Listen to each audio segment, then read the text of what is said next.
Welcome back to Mansions! Kamusta kayong lahat? Alam natin na the pandemic hampered us from experiencing the on-campus festivities like welcome walk, freshman orientation, and the most awaited, Paskuhan. But fret not, because we got you covered. Alam din namin that you've been wanting to know about every nooks and cranny about UST and the Themation that UST has proudly produced. And for the freshies who couldn't experience the Themation vibes just yet, don't worry because we've got your back. We are going to bring most out of UST right in front of your screens. Tama ka dyan, Diesel. So, sit back and join us as we find out more about the Themasian identity. We'll make sure that you'll know about every bit of being a Themasian and what it means to be one. I am Raven. And I am Dizelle. This is Tatak Tatak Tomasino. Tomasino.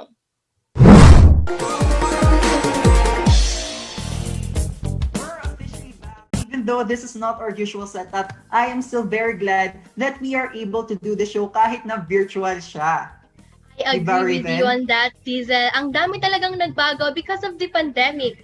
Ako, aside from putting my time on ACADS, I've also been binge-watching series on Netflix when I have the time. Ikaw ba, what have you been up to these past few months? Ako naman, syempre, ACADS din ang top priority kakatapos nga lang ng prelims. And other than that, since the pandemic started, because things can get so uncertain, I try to browse the news every now and then just to know kung anong nangyayari sa outside world. And speaking of news, recently lang pala, Raven, I just found out the Manila City Mayor Isko Moreno has finally approved UST's proposal to conduct limited face-to-face classes. But it is only for the health, allied, and medical programs. So I know there are a lot of Themasian who are missing the campus life right now. So I think it would be good for them kahit na it would only be still for students in the medical field. Yes, I know. Hopefully, Pero, what about those students who would still prefer to study at home? I mean, I'm sure this would raise skepticism because we're still far from over with this pandemic, especially now na maraming sumusulpot na COVID-19 variants. Yeah, actually, Raven, I really get your point. Syempre, may mga students din na ayaw pa din pumasok kasi nga they are worried about their health condition and their safety, of course. Kaya naman, Mayor Isko reminded UST official that students who would refuse to participate in the face-to-face classes should not be forced to do so. Oh, that's nice. Well, speaking of the imminent limited face-to-face classes, I think it's time to introduce our first guest, Miss Rochelle Abengaña, a third-year nursing student who also happens to be a Tiger Radio dog. Welcome, Miss Rochelle.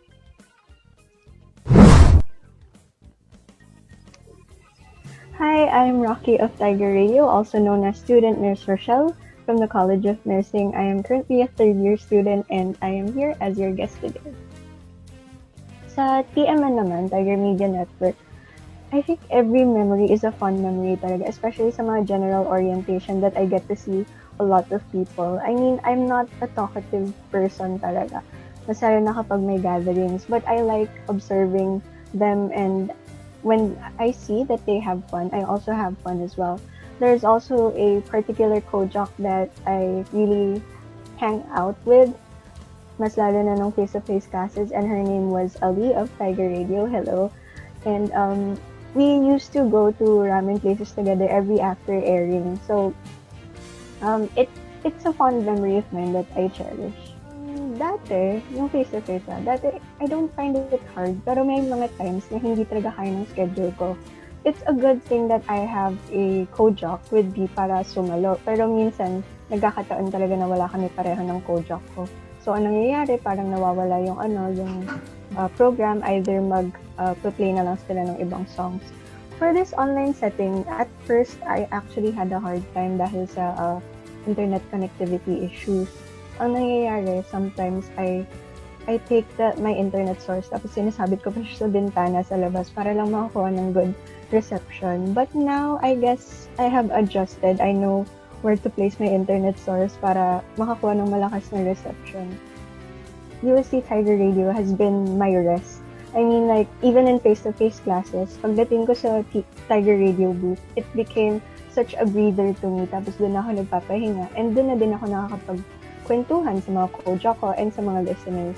And for this online setting, I guess I could say it's the same because I can get to talk to people, talk to my listeners after ng classes ko. And it's relaxing for me, so I don't really find it hard. And in terms of schedule, um, I guess the nursing schedule really has been a bit tiring talaga. And another thing is that if you have poor internet connection, sometimes you can't keep up with what the professor is saying, especially if it's a live session. And mabuti nga kung nire-record ng prof yung sessions tapos ina-upload. I guess that's better. Kasi at least nababacktrack mo kung ano yung hindi mo man narinig. Kasi sometimes it gets really choppy. Especially also for the professors. Minsan, nahihirapan din sila mag-troubleshoot kasi hindi rin nila alam minsan kung anong nangyayari. And another thing is, I guess I feel a little bit more lonely kasi I don't have my group mates, I don't have my friends, I don't have my batchmates here with me. Nakaka-motivate kasi na makita sila na kami-kami lahat, we struggle to get through and we struggle to get the RN in the end of our names. And another advantage of face-to-face classes siguro is yung, besides the support, is the accessibility of the resources you have. We have the library in the UST na gamit na gamit ko yun. I mean, of course, it's famous na sabihin na pumupunta ako sa library para matulog, yung mga ganun. But I actually use the library to get resources because they have a lot of references that the internet doesn't have. And I'm thankful not to have a library like ours because it gives so much use, especially to our studies. And another thing na advantage ng face-to-face classes is that if ever na magkakaroon ka ng org work, maayos na siyang magagawa kasi you get to see your org mates live and hindi mo sila kailangan hanap-hanapin online and like that. And just like your classmates, kapag may nawawala sa classroom, madali silang hanapin. Unlike online classes na biglang mamaya offline pala, so hindi mo siya ma-reach. So I guess that's it. The College of Nursing really teaches you how to be a good nurse, not just locally but internationally. Maraming opportunities ang dumarating for Tomasian nurses because even the hospitals abroad know na yung skills namin is very, how do I say this? Nahahasa siya kasi we get the hands-on opportunities, especially when we go on our duties. I guess nagiging rin siya, motivation. Nagiging motivation talaga yung 100% na yun kasi alam mong you have your friends with you, your classmates, your batchmates with you to support you all the way kasi your journey to being a registered nurse in a College of Nursing, hindi ka lang nag-iisa. You're together as one family, even in one batch. Around last week, we were oriented about having face-to-face classes. It would be really beneficial kasi for one, our course is really a hands-on course. It's a skill-based course.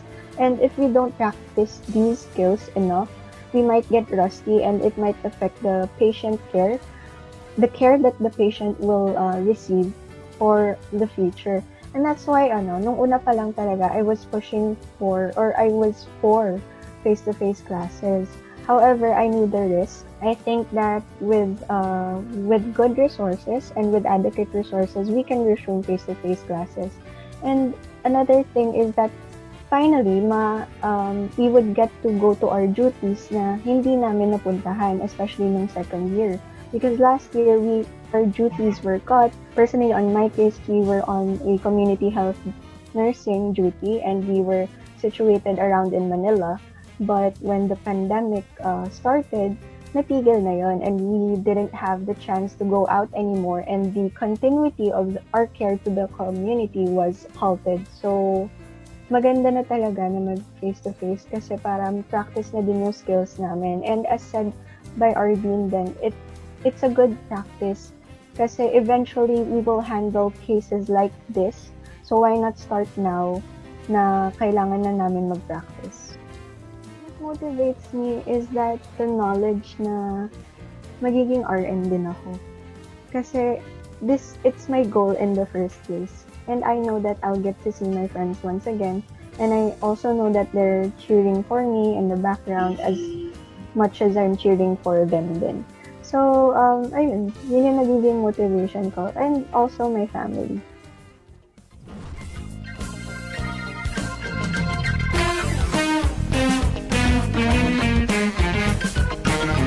That was wonderful, Miss Rochelle. Because of your story, I was also inspired to keep on motivating myself and to be competent kahit na this is not our usual setup.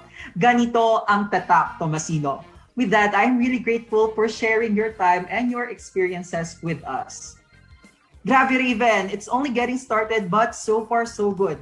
Wait lang, maalala ko lang, since nga we're off campus and most of us are at our provinces and at home, Raven, if there's one thing you miss the most about UST, what would it be? Dizelle, syempre marami, di ba? Pero it would be hearing the famous cheer in UAAP. Like, Tama. who wouldn't miss the Go, Uste! Go, Go, Uste! Uste! Right, Dizelle? Tama ka dyan. You know what, Raven? Hearing that really brings back memories. I really can't believe that we couldn't hear that sa Q-Pub or sa MOA Arena every UAAP season, man. Ako lang ba, pero UST cheer, you know, just gives me this sense of motivation for me to keep on moving forward, especially sa ACADS at saka sa mga extracurricular activities.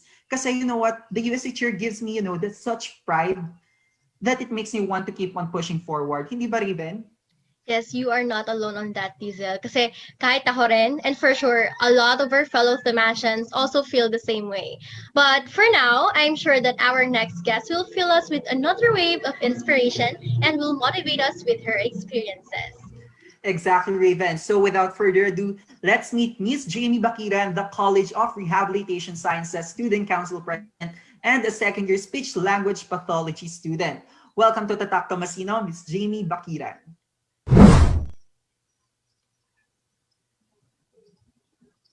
Welcome to Tatak Tomasino, Miss Jaimee Baquiran. Before we begin, let me ask you, how are you doing and what have you been up to this past few months?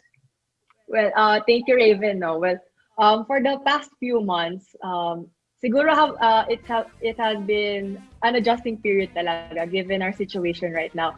But I've been good, great actually to spend more time with my families and hobbies na rin. Yes, that's so good to know. Kanina, we were talking about what we miss the most in UST, and I answered the famous UST cheer. Ikaw ba, Miss Jaimee, what do you miss the most in UST? Siguro I really miss med building and med cafeteria. Pero on a serious note, siguro what I miss most talaga is UST life in general. Yung maglalakad kayo ng blockmates mo, or kakain kayo sa labas, prepare events with your org mates, tapos after classes, kakain kayo. And siguro nothing beats kasi talaga the Tomasian crowd na everyone's just fun to be with. And it makes academic or college life bearable talaga. Yes, I also miss that in UST, pero nakakalungkot na we can't do those things yet because of the pandemic. These days, we tend to be focused more on online classes. Speaking of which, how do you prepare for online classes as a speech-language pathology student while also being the student council president for the College of Rehabilitation Sciences? Well, you know, Raven, aminin ko, it's hard talaga, like mahirap. Pero siguro it's about self-management, especially now that we're not in campus. So nag-overlap yung roles ko at home. Kasi ayun nga, hindi lang ako estudyante dito or student council president. I'm also a daughter and a sister. And yung each role na yun, and may kanya-kanya silang responsibilities and needs na kailangan i-fulfill. So, ayun, siguro what I do to get by, I have my own planner. I put all of my deadlines sa academics, deadlines sa org, and double purpose na rin siya in a sense na nagiging journal ko na rin, like if may gusto akong i-input regarding my feelings or whatnot, di ba? So yun, also I do time blockings kung saan I do a specific task at a given time lang. For example, di ba, pag Monday to Friday, estudyante ako, so I do lectures, module, and quizzes, projects, ganun. And then sa free time ko naman, I do council work. Tapos, siguro at the end of the day, kumbaga parang business or school hours in a sense na ako naman yung ate or anak na nasa bahay, which is I also do chores, syempre, naghuhugas ng pinggan o kaya nagtuturo ng little brother. So, yun. Yes, I agree. Sobrang hirap nga talagang i-balance ngayon yung pagiging estudyante, pagiging anak, pagiging kapatid. Pero, yes, I am so proud na ngayon lumalaban pa rin tayo kahit na nandito tayo sa pandemic and meron pa tayong online classes. And speaking of that, what is the most important achievement you made in the previous year that helped you physically and mentally prepared? So, in the previous year kasi I was a freshie lang, no? Freshman na still adjusting to college or whatnot. And I think in the previous year, the most important achievement talaga for me was being part of the Dean's List. Kasi for me, it's a fruit of my academic perseverance. Eh. And syempre, of course, it's also an achievement to be elected as the Student Council President. Kasi it's an honor for me to serve my college. And ayun, I think I'm very grateful to this achievement, and it really pushes me more, no, to be mentally prepared na rin, knowing na I have to sustain what I do and at the same time step up rin. Ayun. Grabe, sobrang laking pressure nga and achievement yung pagiging Dean's Lister, di ba? Parang lahat ng mga pinaghirapan mo, yun na yun. Yun yung product ng mga pinaghirapan natin. So, Yeah. speaking of pinaghirapan, what are your experiences that you want to share that helped you get by during these trying times? Okay, so Raven, I think now what makes these times trying talaga is yung mga uncertainties that comes with it. So I personally get by with life, no, by grounding myself. And so kasi with so much that is happening around us, it's easy to get lost. So by grounding myself, I know na what is now, what is here. No, I get to focus kung ano nga ba talaga at hindi ako I get lost na ang dami talagang kailangan isipin kasi. So yun, I ground myself by doing hobbies na I like something na brings me joy, and then actually it's just a collection of simple things that makes you happy, no? So for me, yung mga ganun naman sa akin are my hobbies nga, yung like cooking, baking, and bonding with friends, family, ganun. Also, in these trying times talaga, importante yung self-care and self-love in all aspects. Yes, that's so nice to hear. And last question for you. How would you motivate our fellow Themasians who are having a hard time dealing with everything that's going on? Okay, so how would I motivate, no? I think I'd motivate by empowering fellow Themasians. And when we say empower, it's more than just having them take the lead of their situation, no? It's about them making aware na they're capable and they have their full potential na kaya nila, kakayanin nila, at kaya talaga nila. That's how you get by. And then, I think we have to remember na baby steps or small progress, is progress and it's counted. So don't be too hard on yourself na kailangan equate yung productivity mo, hindi naman dapat ganon. Also, just to share na rin, no? So when we surveyed sa college namin regarding concerns and grievances, napakataas kasi ng score regarding mental health issues na maraming estudyante talaga is having a hard time coping with the pandemic, with the online classes and all.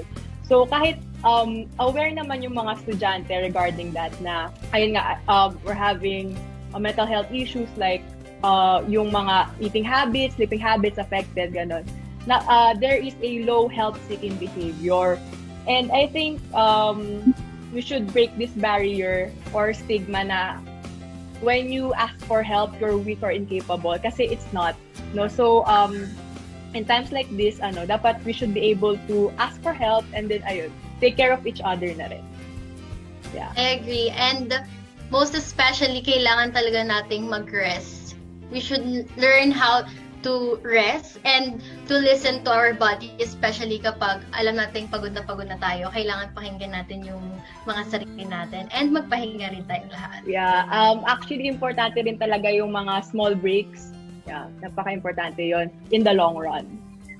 Yes. Thank you so much, Ate Jaimee. Thank you, Raven, for having me.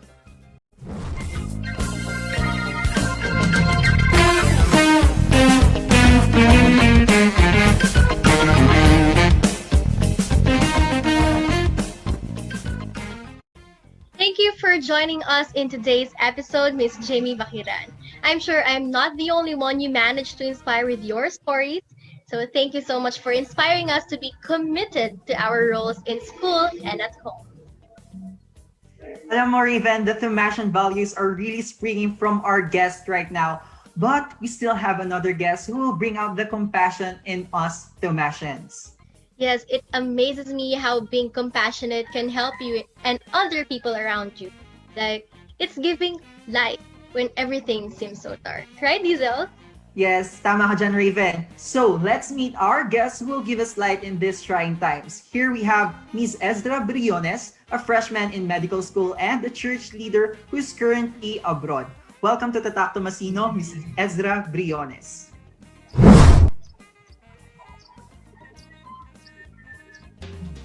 So, thank you for joining us here today in Tatak Tomasino, Miss Ezra Briones. I hope you're doing fine. Yes, I'm doing fine naman. That's nice. That's nice.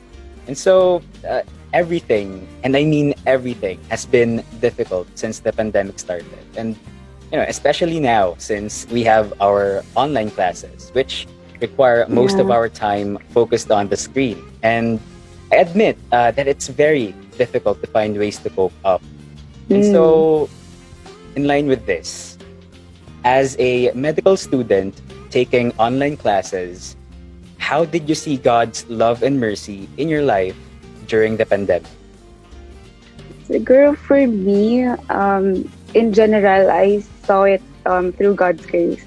Yung parang, di ba, they say that grace is like God has given something to you that parang you don't deserve. And I felt like all throughout, actually, when the academic year started, parang it's really just all about God's grace. Na alam mo yun, I do my best when it comes to the academics and all those stuff.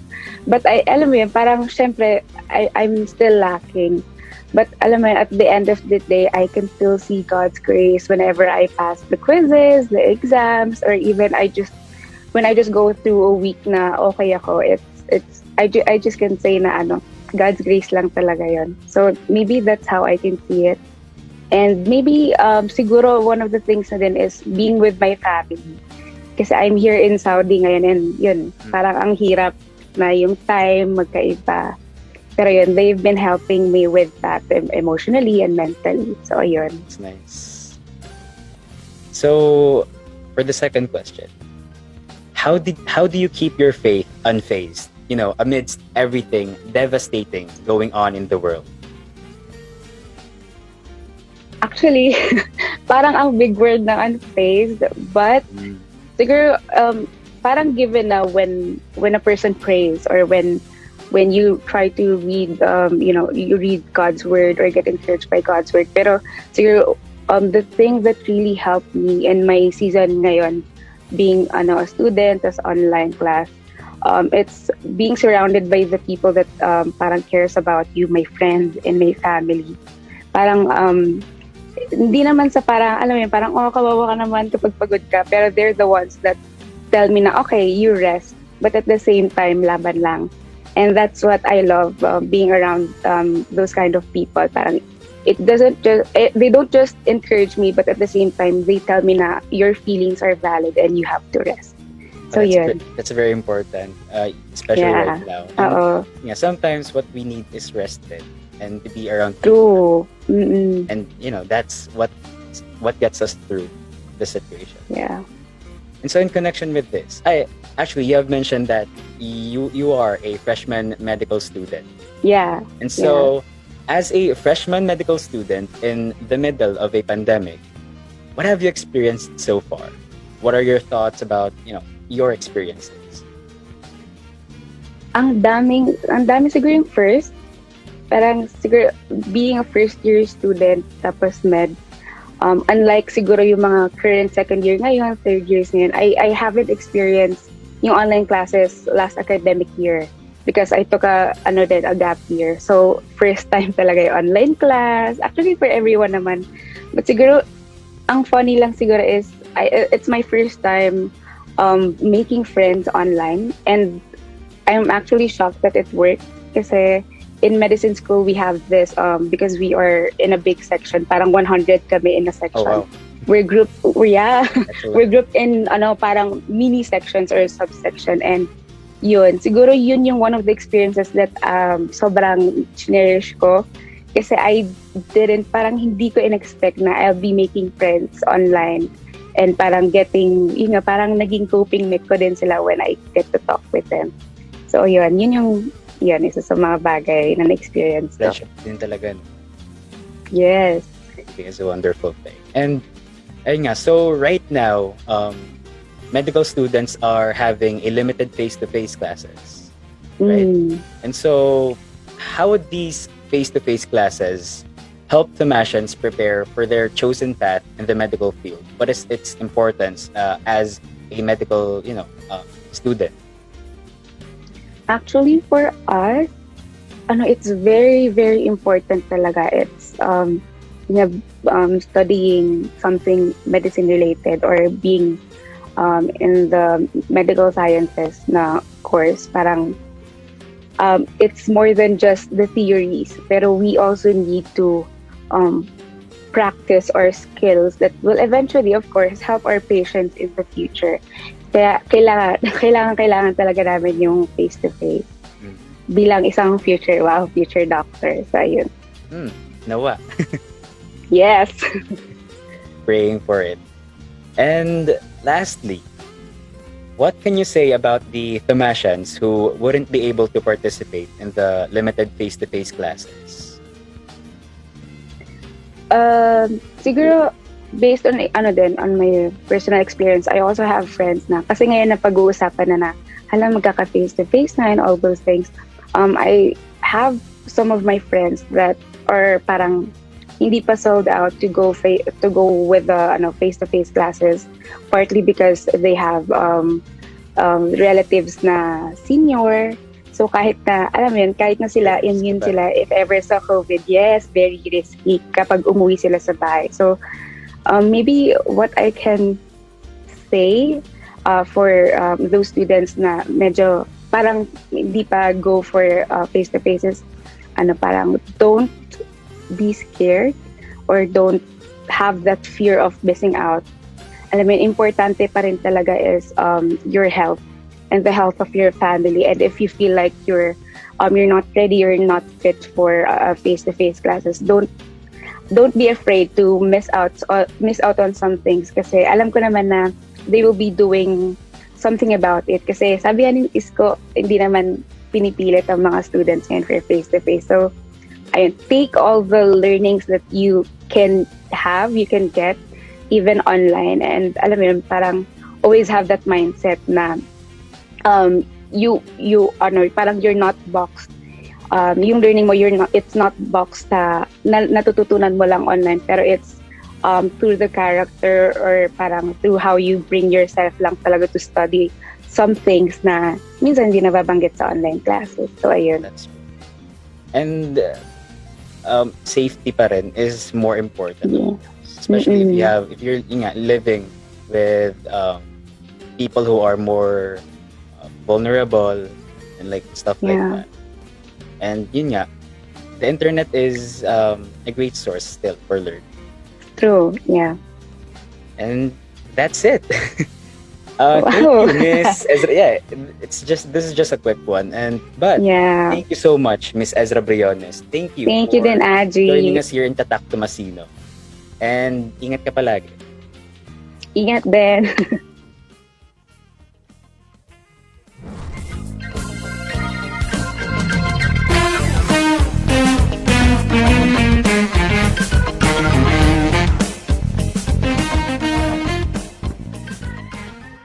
Wow, grabe, Raven. What a great episode this has been. I can't thank our guests enough for giving their time, not only with us, but also for the Thomasians who are watching us right now.